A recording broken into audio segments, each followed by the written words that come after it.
ఏంటో తెలుసా? అతి. అతి రాసుకో, అంతే రాసుకో.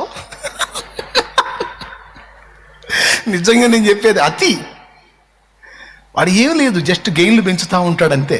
కొద్దిగా ఏదన్నా నీకు ఒకటి స్టార్ట్ అయింది అనుకో, దాన్ని జస్ట్ గెయిన్ పెంచుతూ ఉంటాడు, అతి చేస్తుంటాడు అనమాట వాడు. అంటే అలాగే చెప్పేదా? ఇప్పుడు సహజంగా ఏదన్నా సమస్యలు బట్టి మనకు భయం అనేది ఉంటుంది, కానీ వాడేం చేస్తాడు తెలుసా? నీలో ప్రవేశించిన భయాన్ని గెయిన్ చేస్తూ ఉంటాడు వాడు, అతి చేస్తూ ఉంటాడు. అంటే అతి భయం.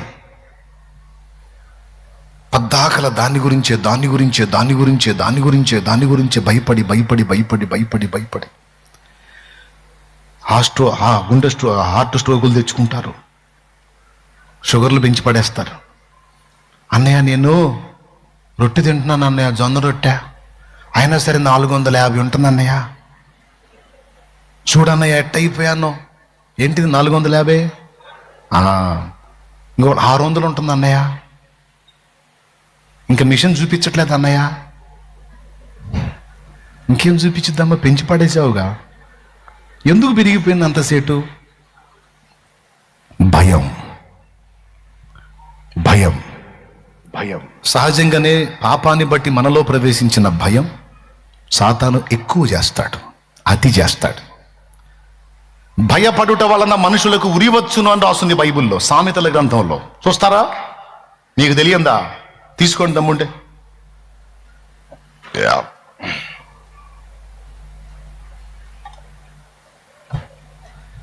మీకు ఆలస్యం అయిద్దేమో, నేను చూపిస్తాలే. సామెతల గ్రంథము, భయపడుట వలన మనుషులకు ఉరివచ్చును, వీడేమో దరిద్రుడు దాన్ని ఎక్కువ చేస్తాడు. 29, 25 నాయన చదువు. భయపడుట వలన మనుషులకు ఉరివచ్చును. అది రాసుకోనాయన,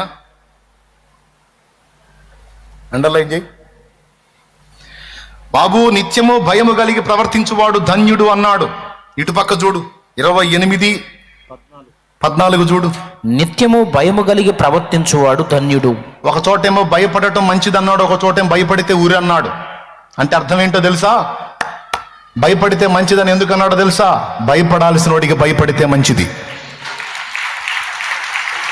భయపడితే మంచిది, అది ధన్యత. ఆ ఒక్కడికి భయపడి నువ్వు క్రమంగా నడుచుకున్నావు అనుకో, ఇక దేనికి నువ్వు భయపడాల్సిన అవసరం లేదు. ఆయనకు భయపడి నువ్వు ఉంటే ఇక దేనికి నువ్వు భయపడాల్సిన అవసరం లేదు.